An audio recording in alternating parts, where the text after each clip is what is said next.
I'm happy to welcome each one of you. My name is John Merkel. I have the pleasure of directing the J. Phillips Center for Interfaith Learning, which gives me the great pleasure of working with many interesting young students, bright and interesting students who are passionate about interfaith work. And if any of you who have not been involved with the center would like to become involved in interfaith work, you can contact our leaders, Jingxi over here, or Hannah standing there. I see a few others out and about, or you can contact me, write to us at the J. Phillips Center's email address. You can find that by looking in our directory. And we'd love to have more of you involved in the interfaith work that we're doing. I also have the pleasure of programming events like this.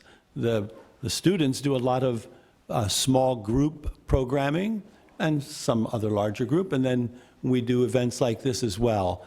And you're all very welcome to this. I take it that a number of you are probably impressed with the Argentinian Pope.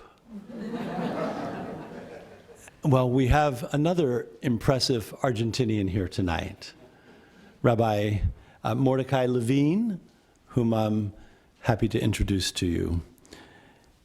I also want to say that I'm grateful to CSB and SJU Campus Ministries for co-sponsoring this with the J. Phillips Center, particularly to Sister Sharon Noner and to Father Ian Domer for agreeing to co-sponsor, enthusiastically agreeing to co-sponsor this event. When on several occasions he met Cardinal Jorge Bergoglio in Argentina, that is the future Pope Francis, Mordechai Levin was senior rabbi at one of the most prominent synagogues in Argentina. He later immigrated to the United States and became senior rabbi at Bethel Congregation in Omaha, and is currently senior rabbi at Congregation Beth Israel in Munster, Indiana, which is a suburb of Chicago. Maybe some of you are from close by there. He received his rabbinical ordination from a Latin American Rabbinical Seminary in Buenos Aires, which I feel some connection to this place, you know, because I've studied, some of you know, I've studied Abraham Heschel a bit. And one of his great students was Marshall Meyer.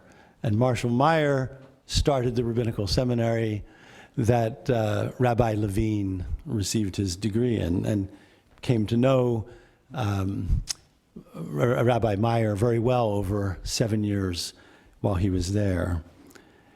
He's the past president of and a founder of the Latin American Regional Rabbinical Assembly. Rabbi Levin was part of the delegation during the Latin American Jewish Catholic Consultation, co-sponsored by the Latin American Council of Bishops and the Latin American Jewish Congress. I should also mention that besides his rabbinical degree, he was also given an honorary doctorate degree of divinity from the Jewish Theological Seminary in America in New York. He remains active in interfaith relations, particularly Jewish-Christian relations, while in the United States, frequently giving lectures in a variety of contexts, such as in churches, in high schools, colleges, and universities. And I know you want to welcome him along with me to the College of St. Benedict and St. John's University.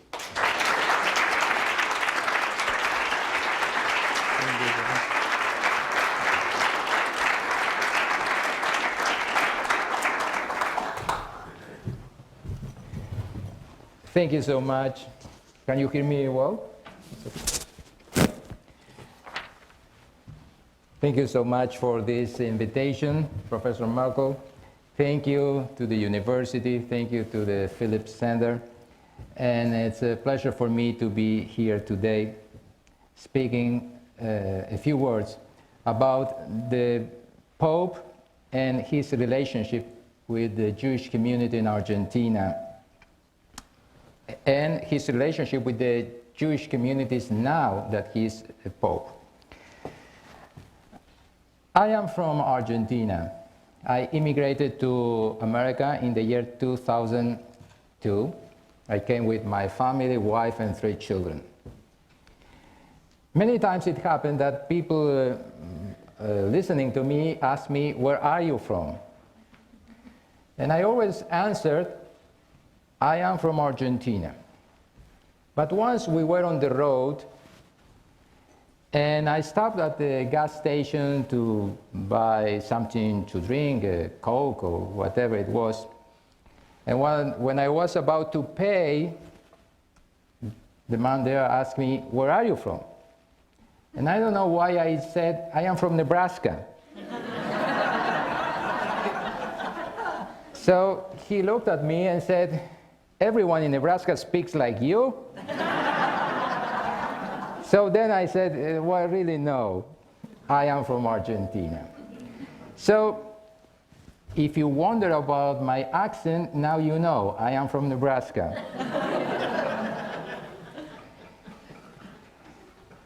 I will speak based on my personal experience as a congregational rabbi in Argentina, involved and active in Jewish-Christian dialogue, which means I am not a scholar. I am a congregational rabbi, but I am active in this area for many, many years.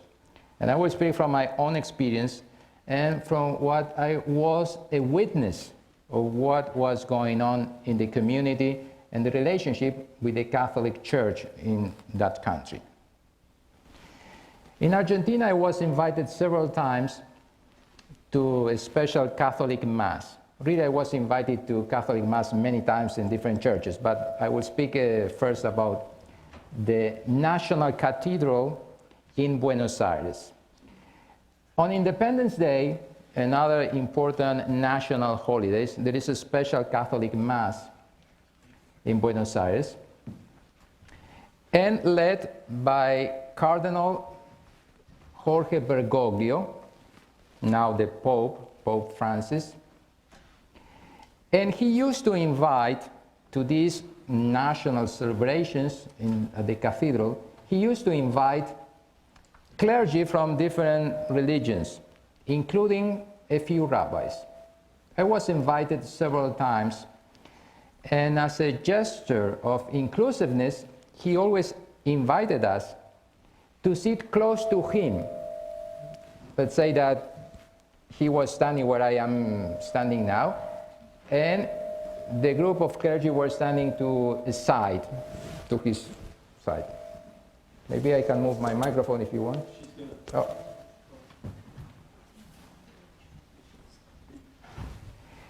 And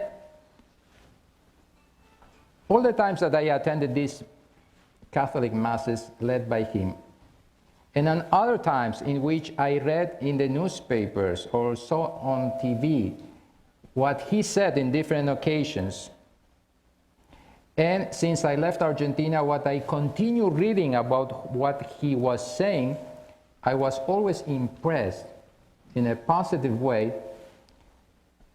regarding his commitment to social justice, his words against human trafficking, against corruption, and the need to create a just society. I will tell you that I was so impressed that many times I have the feeling that when he was speaking, the words of the Hebrew prophets from the Hebrew Bible was coming alive again, because an important part of his message was very similar to the message of the prophets. Cardinal Bergoglio promoted interfaith dialogue in Argentina with every religion. And he had a very close relationship with the Jewish community. And I will speak more about this. My presentation today has several parts. First, I will speak about the international context, what was happening in the world. Second, about the Argentinian context, what was happening in my country. Third, I will speak about Cardinal Bergoglio and his relationship with the Jewish community in Argentina. Fourth, I will speak about Pope Francis and what he's doing now. And at the end, a few words about the future. And I want to begin with the international context and the Argentinian context, so you will understand where is he coming from. Because he had, and continues to have, a good relationship with the Jewish community. But why? Therefore, I want to explain the context, what was happening. Let's begin with the international. As you know, the Second War in the 20th century was a terrible tragedy, terrible tragedy.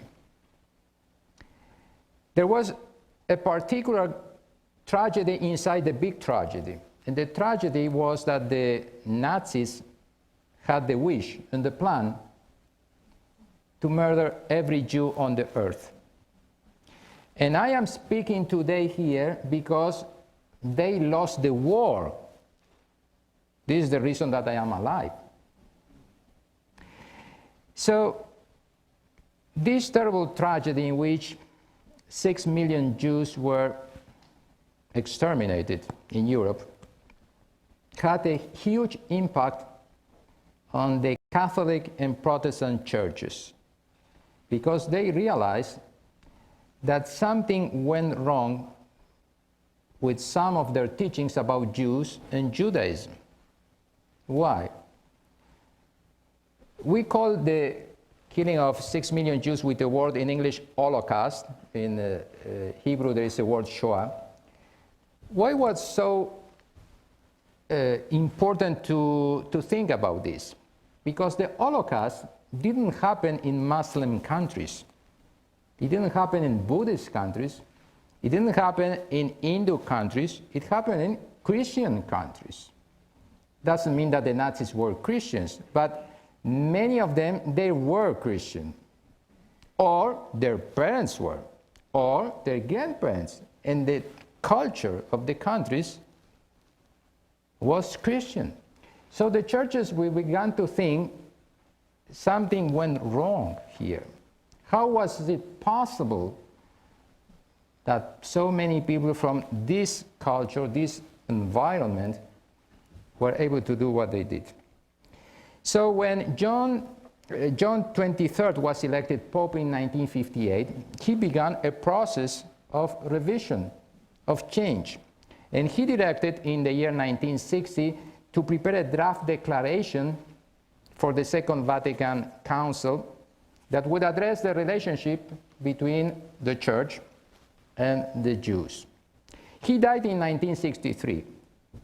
But later, Pope Paul VI, in the year 1965, he promulgated a very important document called the Declaration on the Relations of the Church to Non-Christian Religions, Nostra Aetate. Nostra Aetate in Latin means our age or our time.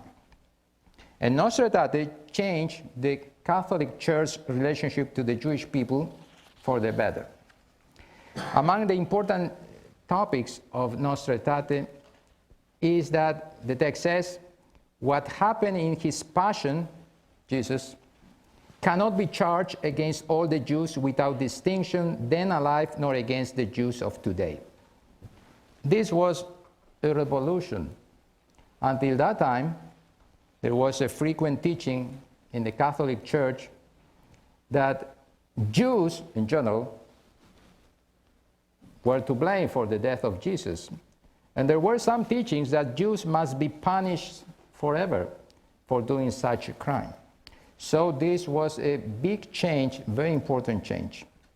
Nostra Aetate stressed also the religious bond and spiritual legacy shared by Jews and the Church. Until then, it was not so clear, this message. Nostra Aetate implied also that God and Jews abide in a perpetual covenantal relationship with God. Previous teachings, some of them taught that God ended the covenant with the Jewish people as described in the Hebrew Bible. An important issue in Nostra Aetate was also that the text says it decries hatred, persecutions, displays of anti-Semitism directed against Jews at any time and by anyone. And this was the first official document from the church saying something like this, and some other things too. I know that for some that are sitting here, you know about Nostra Aetate and about a few things that I will say, but I want to make this understandable for everyone, even if they don't know these details. Therefore, I am mentioning this document.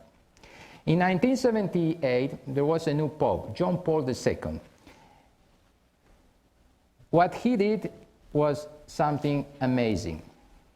He was elected pope, and he did many steps to create a friendship between Catholics and Jews.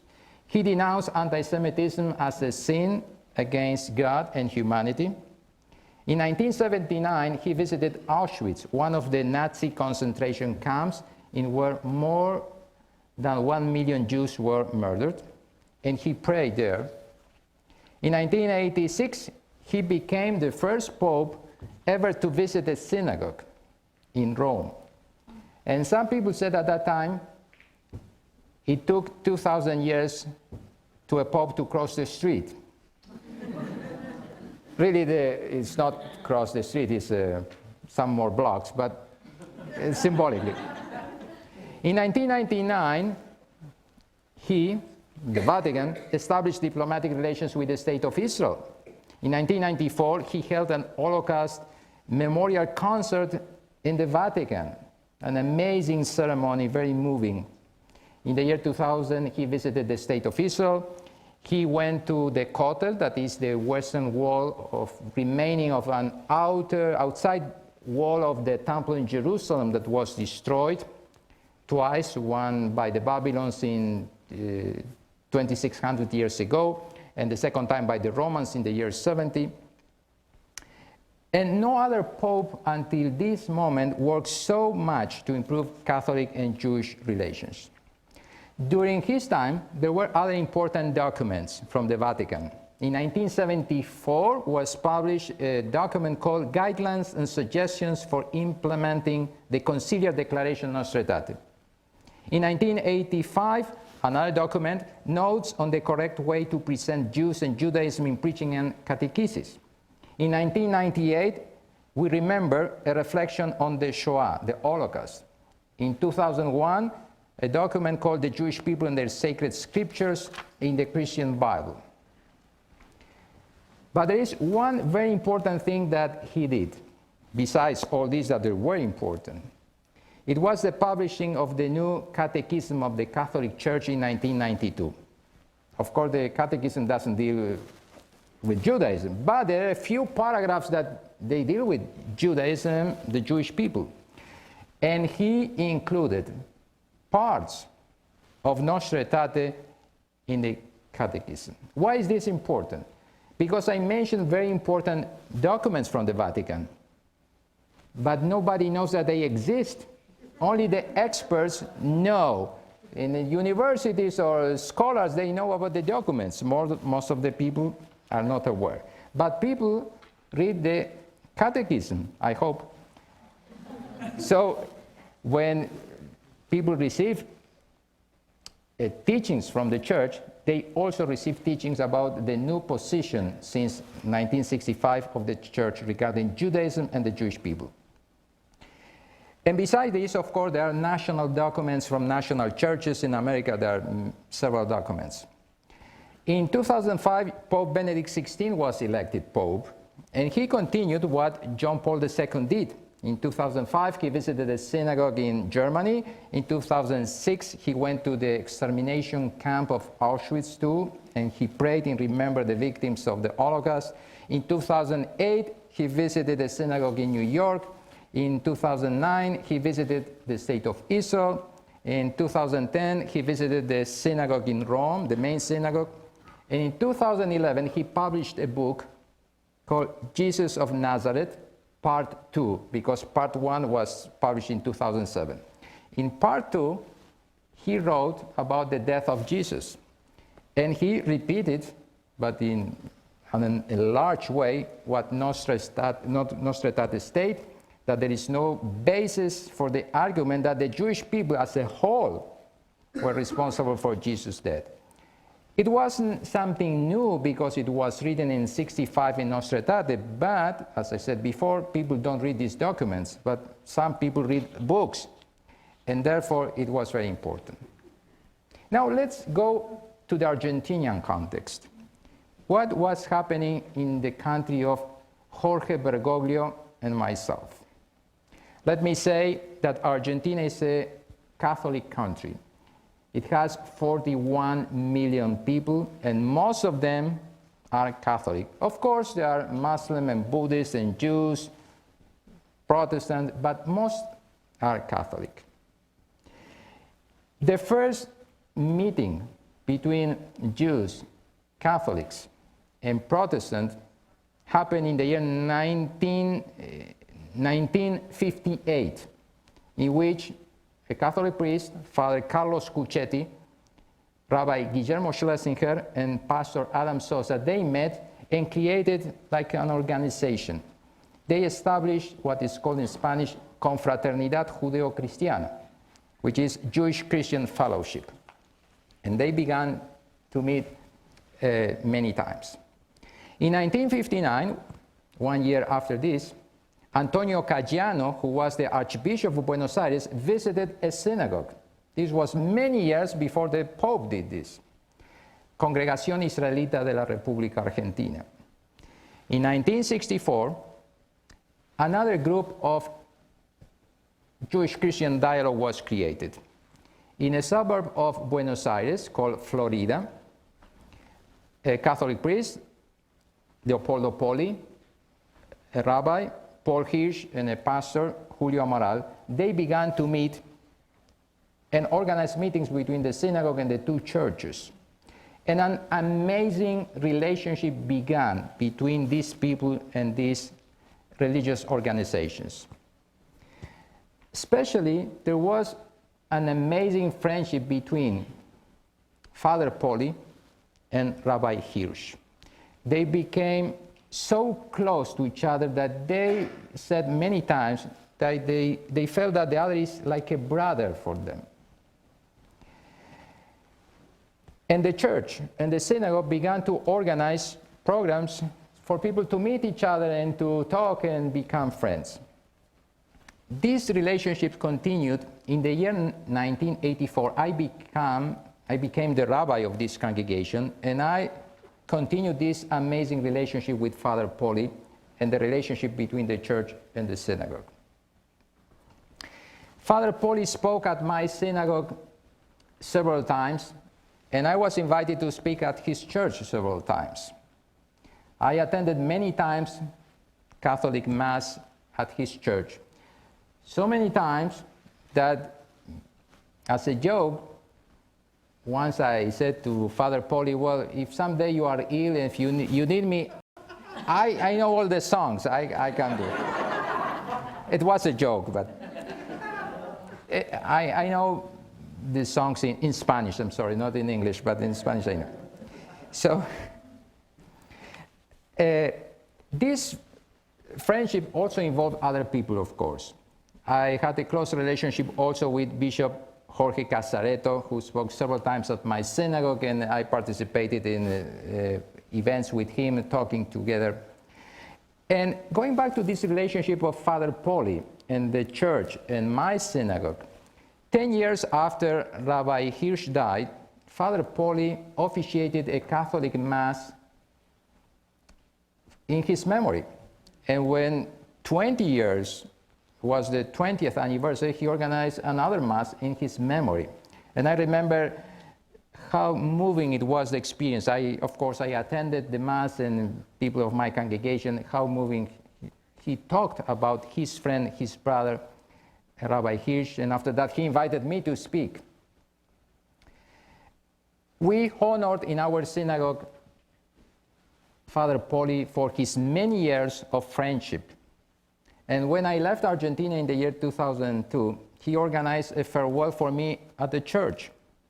After Mass, he invited me to speak, he said some words, and this relationship was always an amazing example of this friendship between Jews and Catholics in Argentina.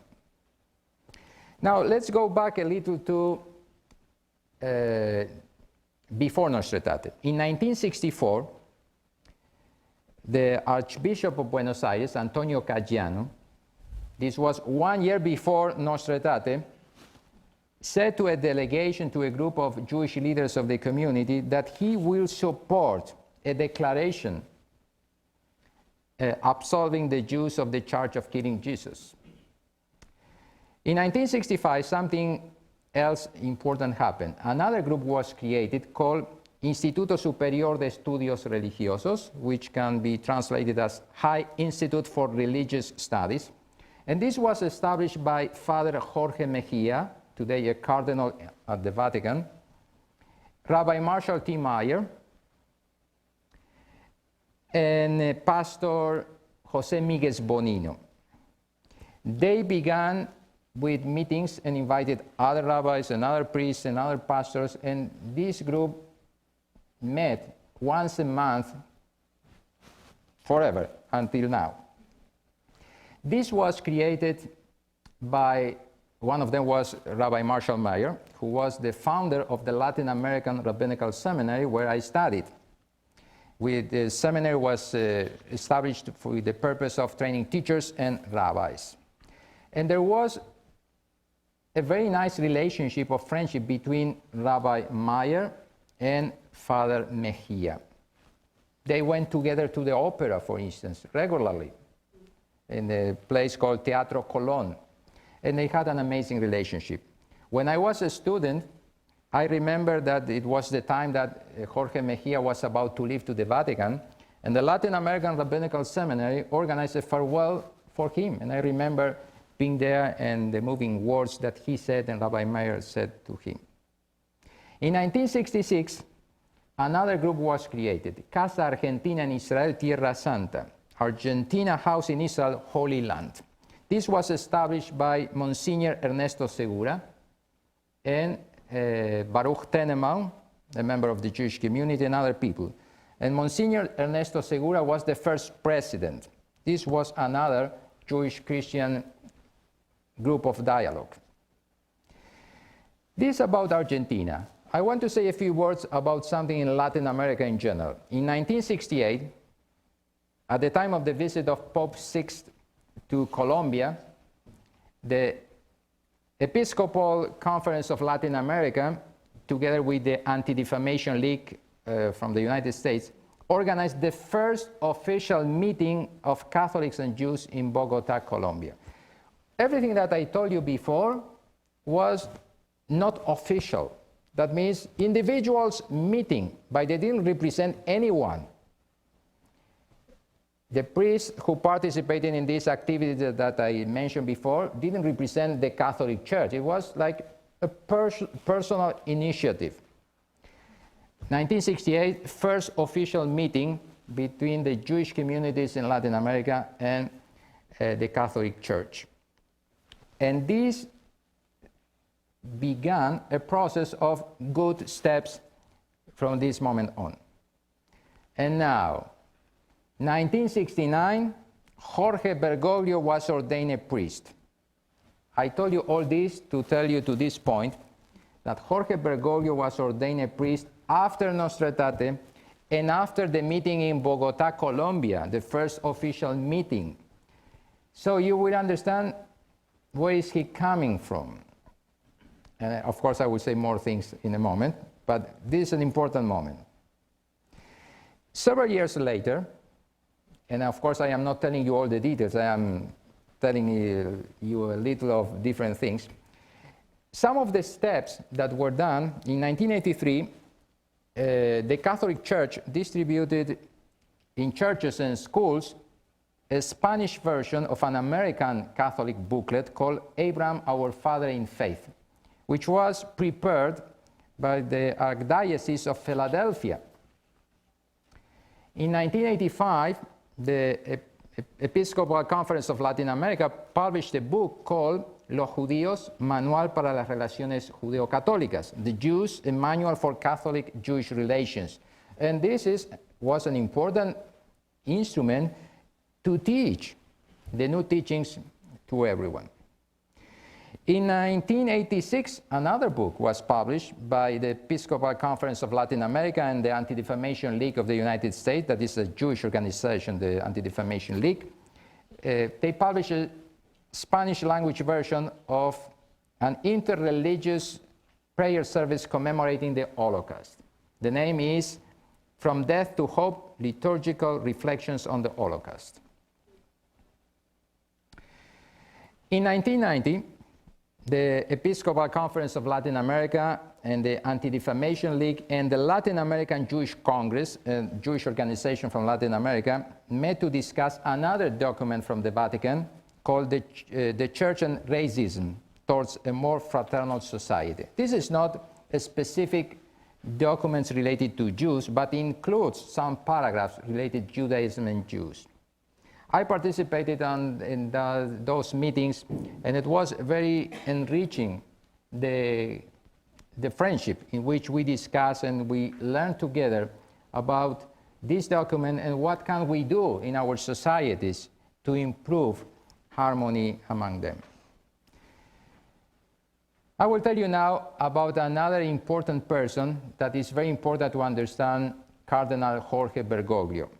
In 1990, Antonio Quarracino was elected Archbishop of Buenos Aires.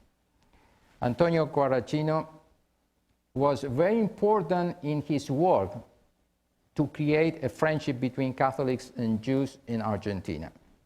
He was elected cardinal in 1991, and in 1992, he was the first Argentinian cardinal who visited the State of Israel. And there is a 1-hour video that you can find it in the internet with his trip and his words about his experience.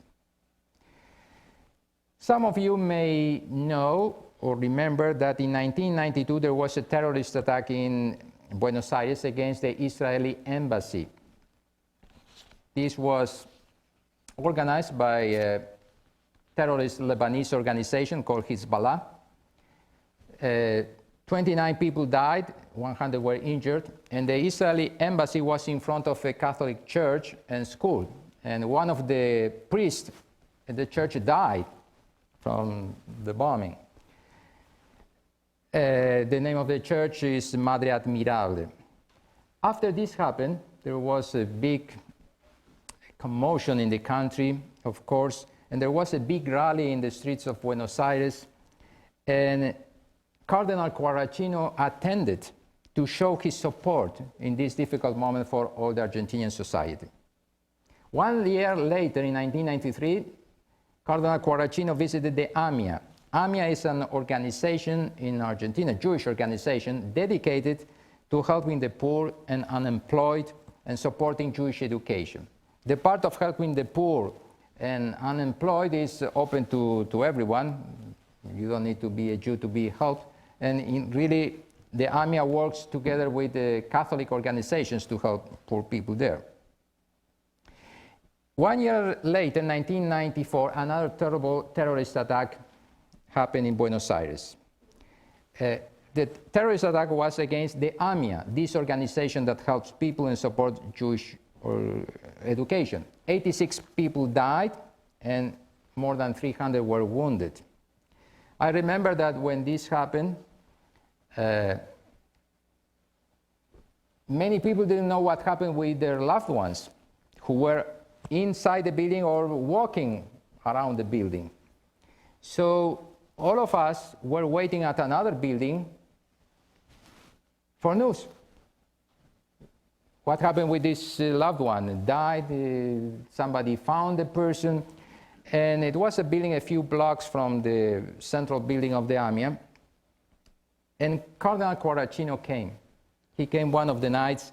We, a group of rabbis, we were divided into 3 groups to be always present in the building to support people who lost their family members. I had the time of midnight to 8 a.m. for several days, and other rabbis other times. And he came one night at midnight to show his support for us. In 1997, he unveiled a Holocaust memorial at the Cathedral in Buenos Aires. And he said during the ceremony that discriminating against Jews is a sin against the law of man and against the law of God. There is no precedent of a Holocaust memorial placed inside the cathedral. And now comes again Jorge Bergoglio. In 1997, Cardinal Quarracino, Archbishop of Buenos Aires, wanted Jorge Bergoglio, now the Pope, to be coadjutor Archbishop of Buenos Aires, which means to be the number 2. And Jorge Bergoglio began to be close to Cardinal Quarracino. 9 months later, Quarracino died, and Bergoglio succeeded him in 1998 as Archbishop of Buenos Aires. But Bergoglio knew very well what Cardinal Quarracino did in his relationship with the Jewish community and toward Judaism. Now I will talk about Jorge Bergoglio. Now that I explained the context, where is he coming from? What did he hear? What did he see before? So I prepared a few pictures and very short video clips to show you about him in Buenos Aires, and after that as a pope.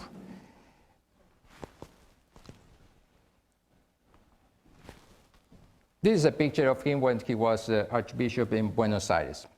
I said before about Cardinal Quarracino dedicating a memorial for the Holocaust, the extermination of 6 million Jews at the cathedral.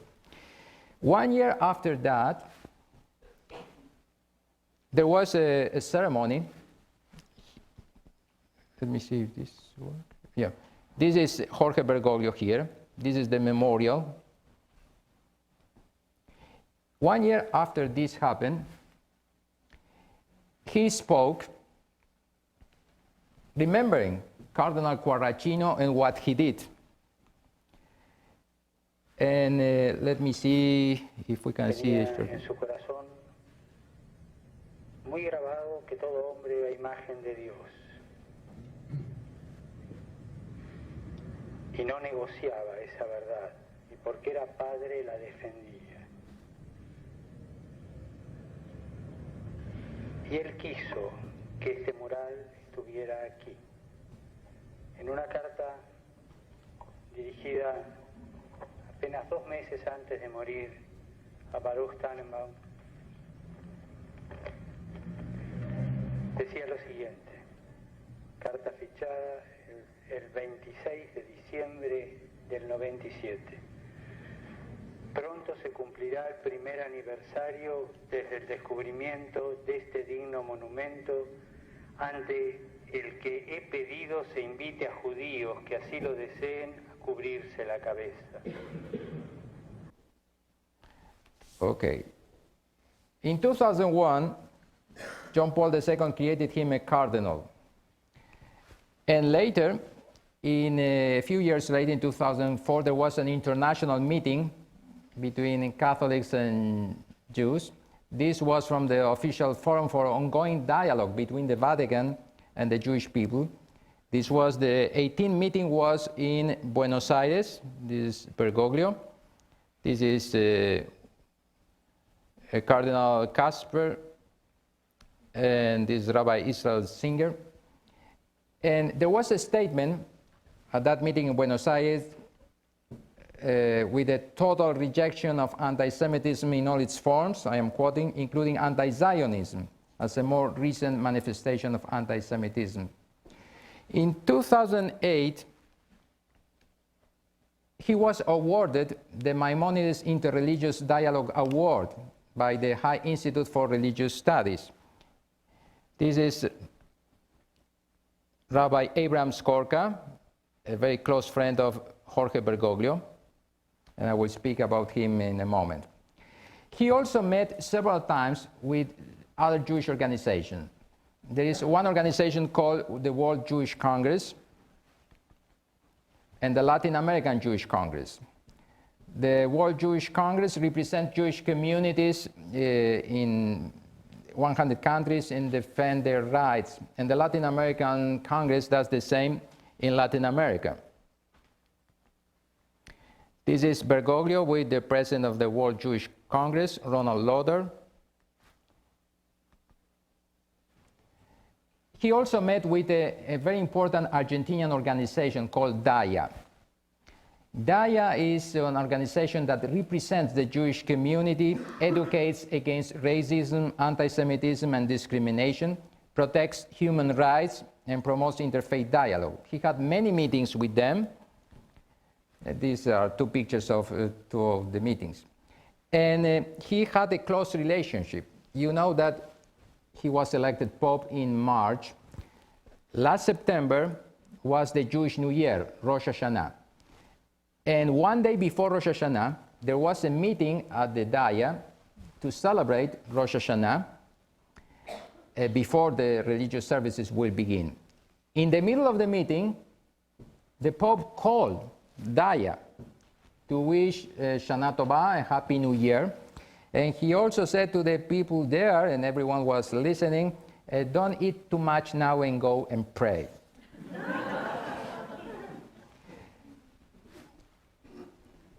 I will speak a little about Kristallnacht now. Kristallnacht is the night of broken glass.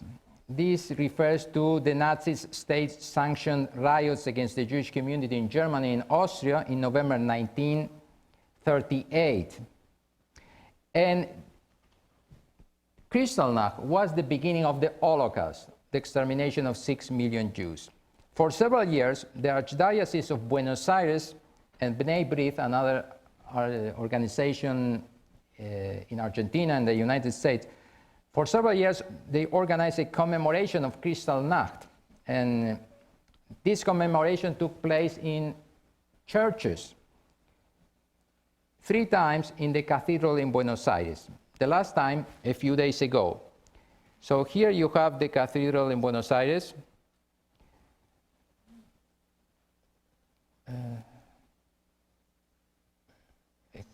Cardinal Bergoglio, and some lights in remembrance of the victims of the Holocaust. Here you find him speaking and lighting a candle.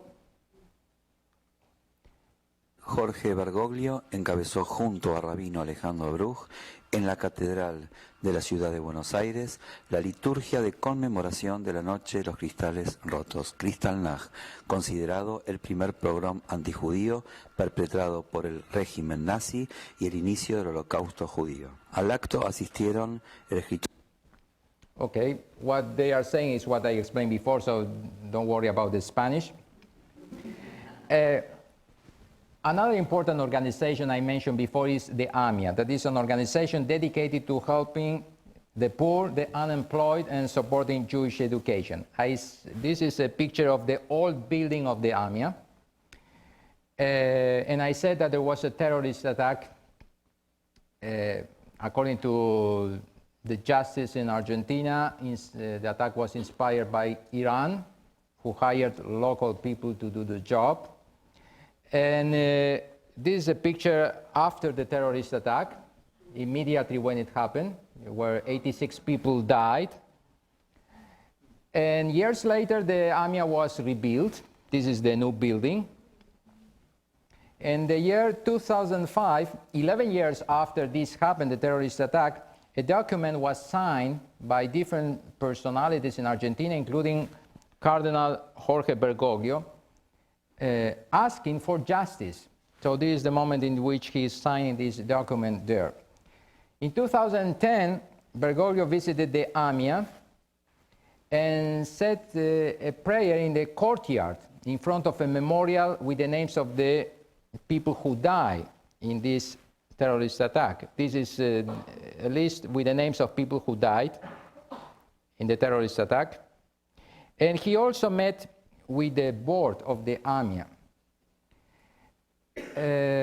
When he was invited to sign the book of guests, he wrote something based on the Hebrew Bible related to the words of God to Abraham after the test of the binding of Isaac. And he wrote there, "As the sands on the seashore will be your descendants. I thank the Lord that on this day I am allowed to share part of the way with our older brothers." Cuenta las arenas del mar, así será tu descendencia. Doy gracias al Señor porque en este día le permite compartir un trecho del camino con sus hermanos mayores a este granito de arena. Soy yo.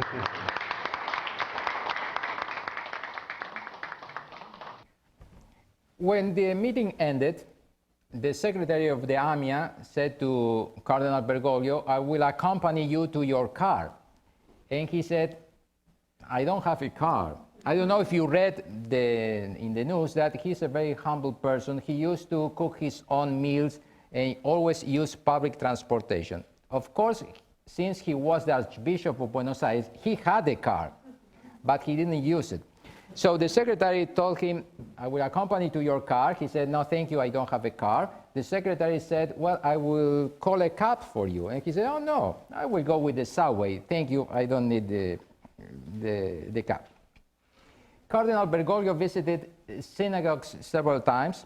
He attended a Selichot service, that is a service a few days before the Jewish New Year, and it's a spiritual preparation for Rosh Hashanah, for the Jewish New Year. He attended service in 2004 and 2007. And in Hanukkah, that is a holiday that happens usually in December, but this year will be in November at the same time of Thanksgiving. It's a holiday in which we remember that 22 centuries ago, the land of Israel was occupied by the Greeks, and there was a short time in which the Greeks tried to prohibit the practice of Judaism. Our ancestors rebelled against this. They fought for recovering religious freedom and national independence. Bergoglio attended the synagogue for the festival of Hanukkah, and the symbol of the festival is lighting 8 candles, and this is what you are seeing Cardinal Bergoglio doing here. The guest of honor of this interreligious ceremony was none other than Cardinal Jose Maria Bergoglio. The Archbishop of Buenos Aires was the second most voted candidate to succeed Pope John Paul II in 2005. And God said, "Let there be light." He spoke about the holy light shining on all mankind alike and lit a candle. December is a especially festive month in Buenos Aires as Argentina's Christians and Jews celebrate both Christmas and Hanukkah. Cardinal Bergoglio was and is very close to Rabbi there, Rabbi Abraham Skorka, who is a friend of mine and who is the rector of the Latin American Rabbinical Seminary. They recorded 31 television programs called Biblia, Dialogo, Vigente, which can be translated as Bible, Current Dialogue. And let me tell you that this was not the first experience of a TV program between a priest and a rabbi. In the 1960s, there was a TV program called Mesa de Credos, Religious Roundtable, in which rabbis and priests and pastors participated regularly. In 1998, there was another program between Bishop Justo Laguna and Rabbi Mario Roisman. So this was the third program between a rabbi and a priest. Jesús, ¿querés que le He's incendiemos al speaking pueblo? about the passage of the New Testament. Celotes de alma, ¿no? O sea, ¿querés que hagamos caer fuego del cielo? Que le incendiemos al pueblo directamente. Y Jesús le dice, no saben de qué espíritu son ustedes. O sea, ese medio no justifica. Ellos fueron injustos con nosotros, pero este medio no es. So, this is a short discussion about something in the New Testament, but the detail doesn't matter at this moment. I want to show you the attitude in which they speak to each other. In 2010, a journalist, Sergio Rubin, wrote an authorized biography of Cardinal Bergoglio. The book is called El Jesuita. When when book was about to be published, Cardinal Bergoglio called Rabbi Skorka and invited him to write the foreword of the book. And Rabbi Skorka asked him, why me? Why me? And he answered, because this is what came out from my heart. In 2010, they published a book together.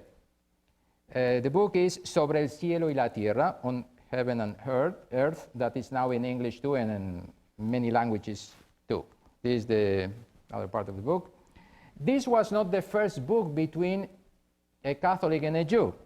In 1998, Bishop Justo Laguna and Rabbi Mario Roisman published a book called Todos los caminos conducen a Jerusalén y a Roma. All the ways lead to Jerusalem and Rome. In 2005, Father Guillermo Marcó and Rabbi Daniel Goldman and Omar Abud, a Muslim, they wrote a book called Todos bajo un mismo cielo, all under the same sky.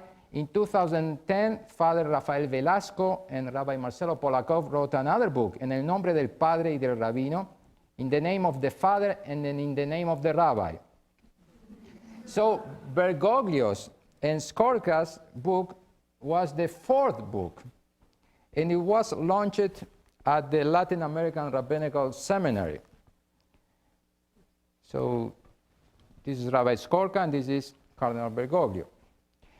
In 2012, Cardinal Bergoglio awarded Rabbi Skorka an honorary doctorate from the Catholic University of Buenos Aires. This was the first time that the Catholic University in Argentina did this, giving this doctorate to a rabbi. Pido al señor cardenal que entregue el correspondiente diploma, la placa y la medalla al rabino Abraham Skorka.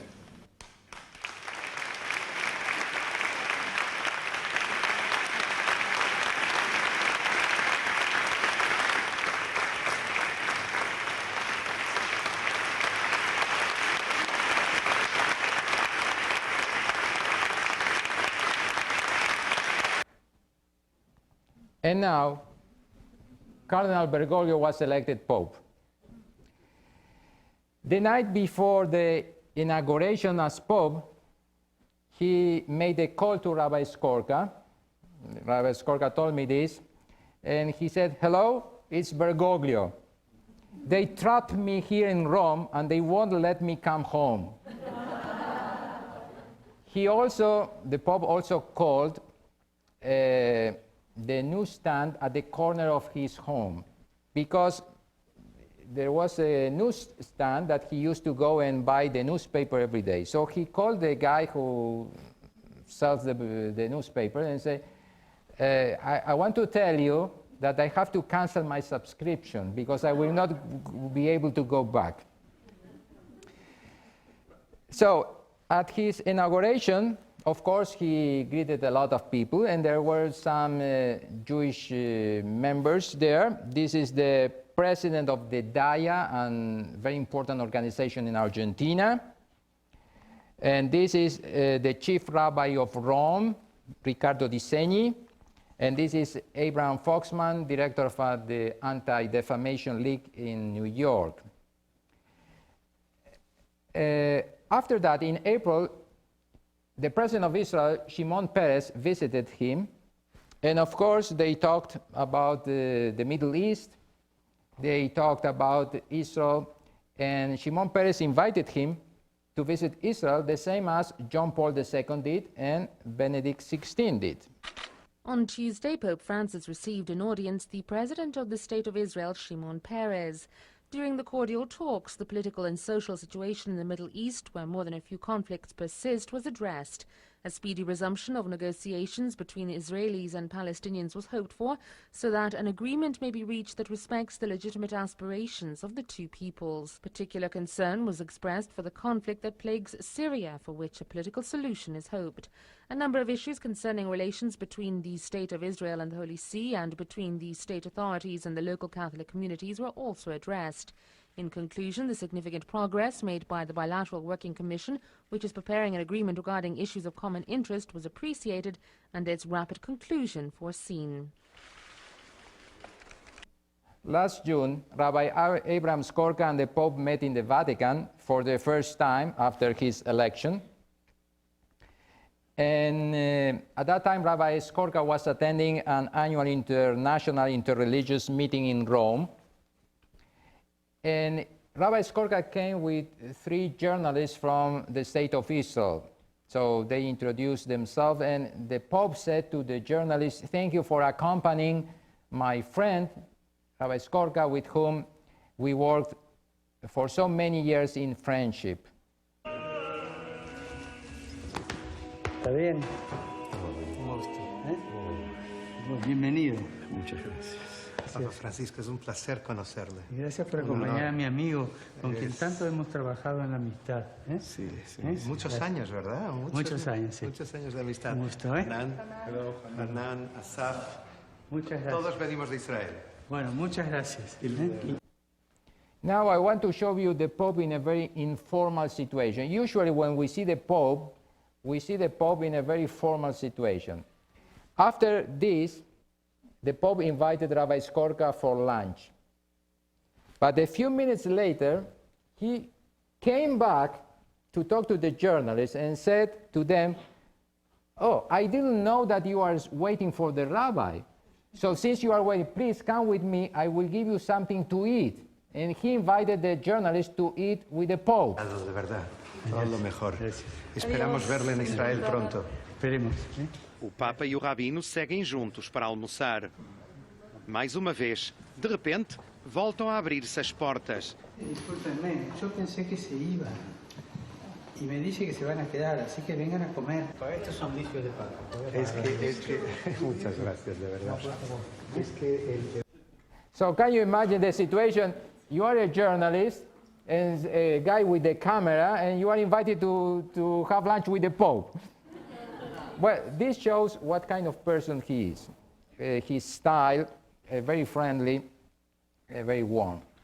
In June, he met with the International Jewish Committee on Interreligious Consultations. That is an organization that maintains and develops relations with the Vatican, the Orthodox Christian Church, and the World Council of Churches.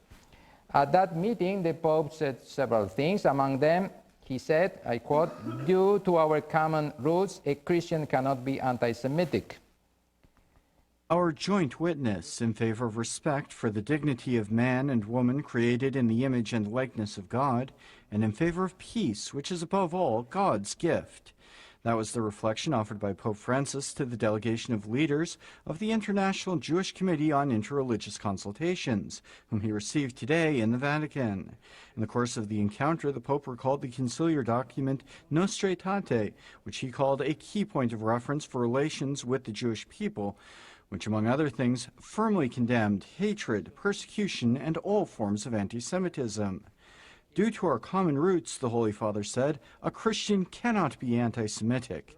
Pope Francis then gave thanks for the many steps already taken that have marked the path of greater awareness and mutual understanding, a journey undertaken both on the institutional level and at the local level. As friends, Pope Francis concluded, recalling his personal experiences as Archbishop of Buenos Aires, we enjoyed each other's company. We were all enriched through encounter and dialogue, and we welcomed each other. And this helped all of us grow as people and as believers. Last September, he met with another Jewish organization, the World Jewish Congress, that I mentioned before, because he met with this organization in Buenos Aires too. This organization represents Jewish communities in 100 countries, and represents the community to governments, parliaments, and international organizations. He wished them, since this was before the Jewish New Year, he wished them Shana Tova, a Happy New Year, at that meeting. Ronald Lauder, the president of the World Jewish Congress at the Vatican. He was joined by other Congress leaders which represent the Jewish populations in over 100 countries at the world governing bodies. The Pope used that time to wish them a happy Jewish New Year using a customary Hebrew expression. The meeting was very cordial. Lauder gave the Pope a honey cake, a traditional gift to start the Jewish New Year, symbolizing the start to a sweet year, as well as a Kiddush cup. During the audience, they spoke about the need to avoid wars at all costs, and they agreed to work together to defend religious liberty, especially for minorities across the world. But September, he met with the Jewish community of Rome. Again, he condemned anti-Semitism. And after this, he met with Rabbi Skorka again. Rabbi Skorka was invited by him to live in Santa Marta. I suppose you read in the news that the Pope doesn't live in the place where he's supposed to be living. He lives in a hotel that is for visitors, guests to the Vatican. He has only 2 rooms, and he invited Rabbi Skorka to be at the same place, and Rabbi Skorka spent 4 days in the Vatican. And he had breakfast, lunch, and dinner with the Pope. In September also, Pope Francis responded and wrote regarding an article in an Italian newspaper called La Repubblica, and he wrote regarding a long article from Eugenio Scalfari, but I want to quote a short paragraph, one part that he spoke about the Jewish people, and I am quoting, "We have rediscovered that the Jewish people remain for us the holy root from which Jesus was born. God has never neglected his faithfulness to the covenant with Israel, and that through the awful trials of these last centuries, the Jews have preserved their faith in God. And for this, we, the Church, and the whole human family can never be sufficiently grateful to them."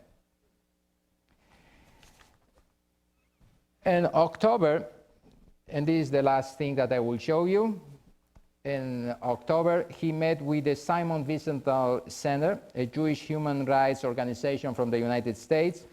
And again, as he said, I am quoting, "I have repeated many times in recent weeks the Church's condemnation of any form of anti-Semitism." Meeting with a delegation from the Simon Wiesenthal Center for the Defense of Human Rights on Thursday, Pope Francis repeated the condemnation of all forms of anti-Semitism by the Church. He also said the problem of intolerance must be confronted in all its forms for the well-being of society. He said Jews and Christians should combine their efforts in promoting a culture of encounter, respect, understanding, and mutual forgiveness. He said, a few days ago, when it was another anniversary of Kristallnacht, the night of the broken glass that I spoke before, that there is a moment that was remembered at the Cathedral for several years now. He also spoke at the Vatican remembering this date. I show you a few video clips with 2 intentions. One, I am convinced that an image is much more powerful than words. I always like to say that if I come here and I tell you that there is a good friendship between Rabbi Skorka and the Pope, you will say, okay, what does it mean? But if you see them interact and how they speak to each other, for instance, it's different. I can't explain with my words. You will not have any sense of this. And the same with other things. This is one of the purposes of showing some short video clips. The other purpose is so for a few minutes you will listen to people who speak real English, not like me. Now, to conclude, Catholics and Jews, we disagree about fundamental issues. We disagree about the nature of the divine. We disagree about the nature of the end of days, and we disagree on our religious obligations. However, we agree on many, many fundamental issues too. We believe We agreed on the creation of all human beings in the image of God, and therefore that we have to respect every human being. We believe in the importance of justice, charity, world health, peace, and so many areas. So for us, the greatest opportunity we have in front of us is on building this cooperation for the benefit of everyone in the future. And one of the key issues is the education of our communities. The principles of the document Nostra Aetate from the year 65 and the following documents from the Vatican that I spoke about them before are very important, but many people don't know about them, especially in some geographical areas of the world, in America, in certain parts, in Europe, Latin America, Africa. So we are very grateful to the Vatican for the stand that it has taken regarding all forms of anti-Semitism, but many people are not aware of this, and there is more to do. For those of us who know Cardinal Jorge Bergoglio, now Pope Francis, we are confident that he will continue in the steps of John Paul II and Benedict XVI, and we are confident that the dialogue and friendship between Catholics and Jews will continue and will grow forever. Thank you very much.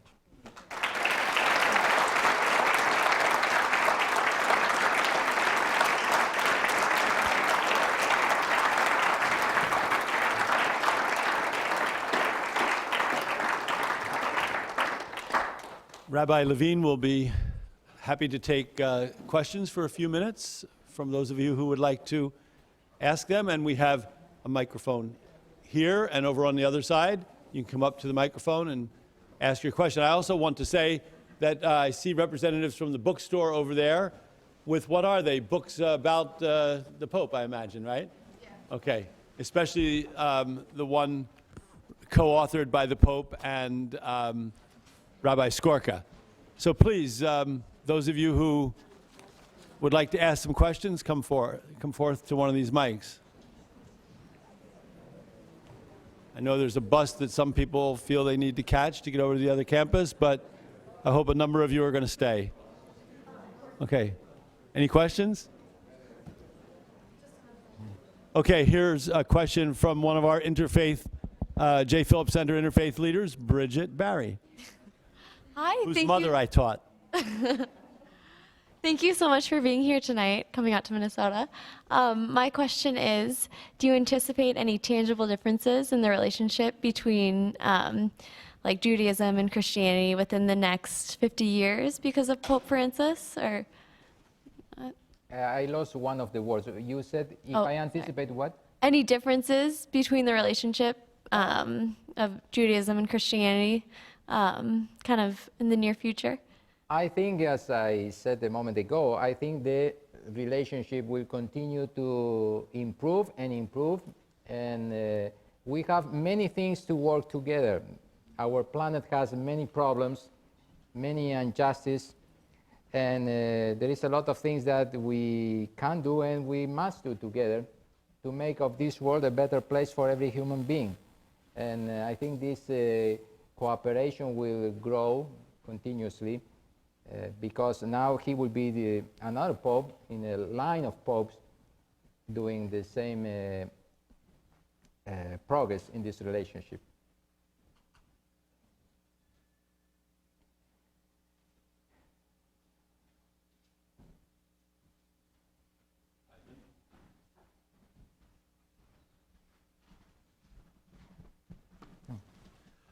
This is a very encouraging story you have told us. Is it over, or is there some further step that you can see that we can take? Nothing human is over. Everything we have to continue working. And the same in this area. As I said before, the documents are wonderful, but most people are not aware of the documents. So we have to teach our communities and continue doing. The Catholic Church has to, hopefully will do, continue teaching more and more about this position about Judaism and the Jewish people. And we in the Jewish communities, we have to continue teaching to our members that there was a change in the Catholic Church. Not every person in the Jewish community is aware of this. And some people are afraid that we live in the same situation like 100 years ago, and this is totally not true. So education of our communities is something that we have to work always, and I think we have a long road to go, because every time there are new generations, and we have to continue teaching to every generation. Hello, thanks again for coming. It's been great to hear you speak. I know a lot of the talk is focused on the Pope, and that's clearly one of your areas of expertise. I was wondering if you could talk about, back when he was cardinal or archbishop, about the inclusion of maybe other religious minorities, or also the relationship in Argentina or here with the Jewish community and the inclusion of other religious minorities, not just like Christian and Jewish relations, but what you see as, you know, the other kind of different religious identities. You are asking about the relation of Cardinal Bergoglio with other religions? Yeah, other than Jewish, Christian, yeah, of course. Or your work with other religions too. Yeah, he had a good relationship with every religious group. He had a close relationship with the Muslims and Buddhists, and I am sure if you invite somebody from another religion, we'll present another PowerPoint with other videos and other pictures. So because he had and continues to have this attitude that dialogue is essential, it's important, and we have to respect each other and every human being. So he did the same. I personally, I was active in Jewish-Christian dialogue. I mentioned a few things that I was involved before, and I participated in many meetings with priests and pastors. I invited priests and pastors to my synagogue many times, and I was invited to churches and to speak to churches and Catholic schools too. And I continue doing this in Omaha, Nebraska, where I lived in the last 11 years. And I am new in the area where I am now, but I am beginning with this. For instance, in a few days for Thanksgiving, we will have an interreligious ceremony with several churches to celebrate together and give thanks together for all the good things, all the blessings that we enjoy together, and to be reminded of our responsibilities to other people too. So I continue to be active in this. I consider this to be very important, and we have to do it the much that we can. Buenas noches, Rabbi. Buenas noches. I have a question for you. I am a seminary student here at St. John's, and for 32 years I've been married to a Reformed Jewish man. Our children, we have one Christian child and one Jewish child. And my Christian friends often ask me, how can you as a seminarian not try to convert your son to Christianity? How would you answer that question? I've never come up with a very good question, other than talking about the covenant and the Jews being God's chosen people. It's difficult for me to answer something that is a personal thing in a public circumstance like this. I personally respect the free will and free decisions of each person. So if one of the children decided to take one way and the other child another way, we have to respect this. This is what I think. I don't think that we have to try to convince anyone to change what they are doing. Of course, if it is legal and ethical what they are doing.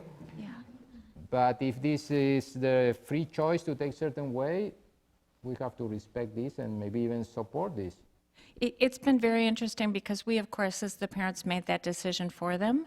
And we're perfectly comfortable doing that and having done that. But it's interesting, a lot of the reactions we get, like, why would you do that? So well, I would say it's not the business of anyone else. It's Yeah. I'll remember that. Why will somebody tell you why did you do this? Well, this is your decision and your family decision, and not the business of other people. Thank you. Elizabeth is coming to the mic over there.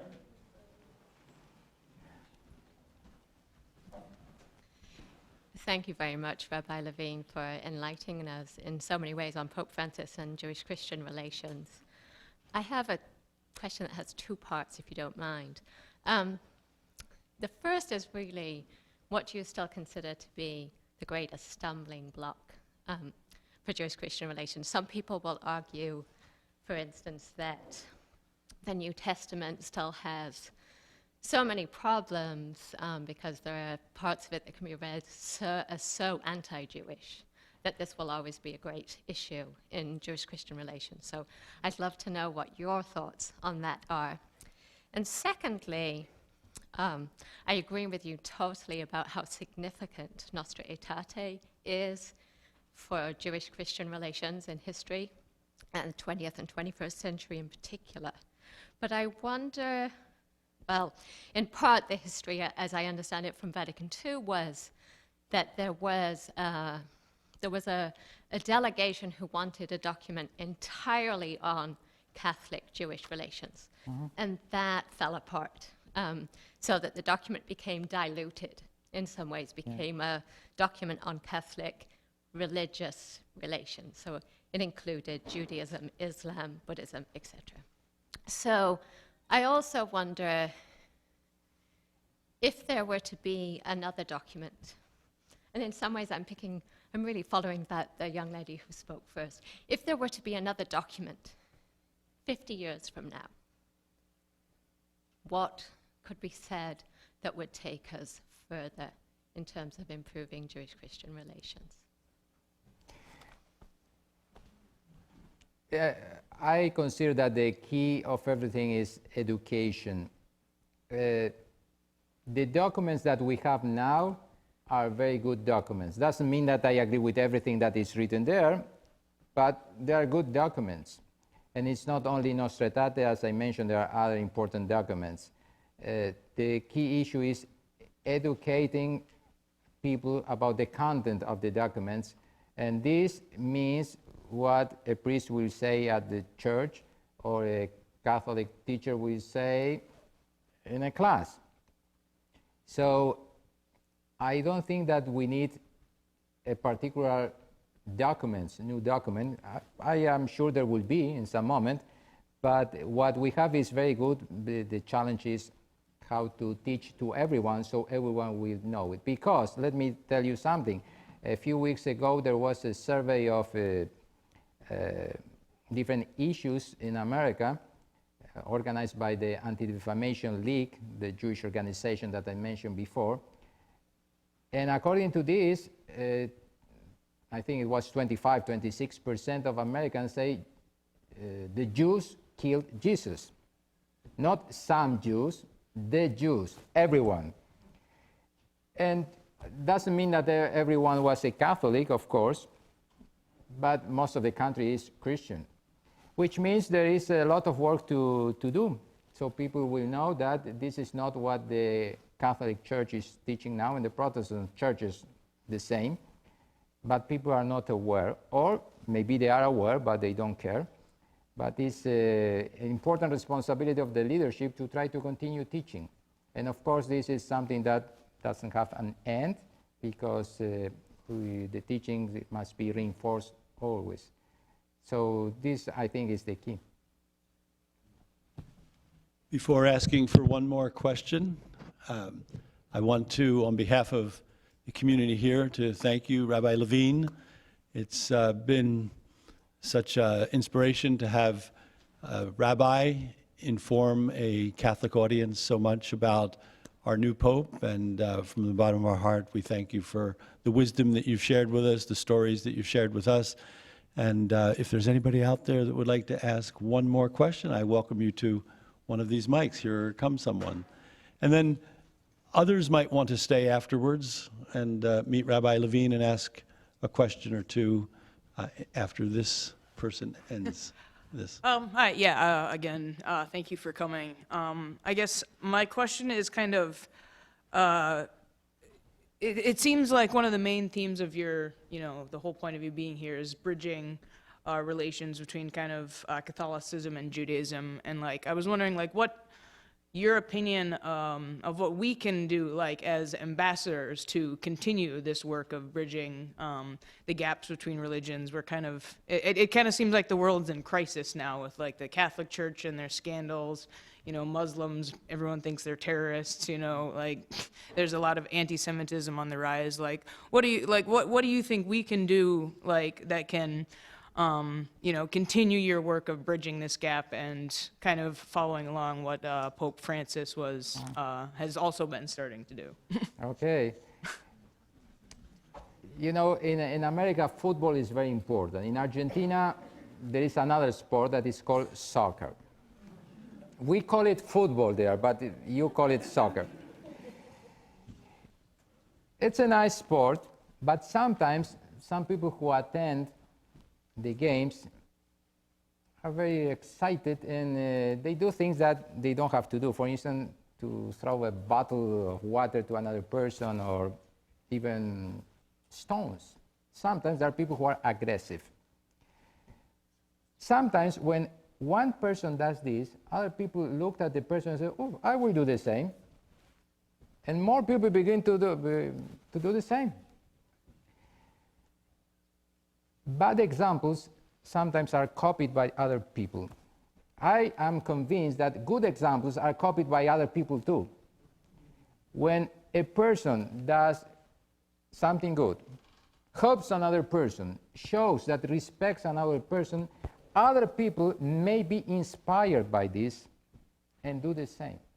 So I think what we have to do is to give a personal example, to be a witness that we are created in the image of God, and the other person in front of me is also created in the image of God, not only I. And by living such a kind of life, a respectful life, compassionate life, with justice, with love to each other, we may inspire other people. And I think the only way to improve our world is in this way.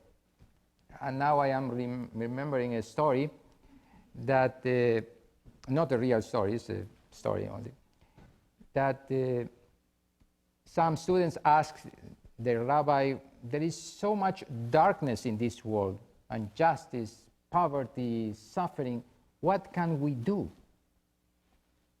So he said, well, go to the other room that is dark and tell the darkness to go away.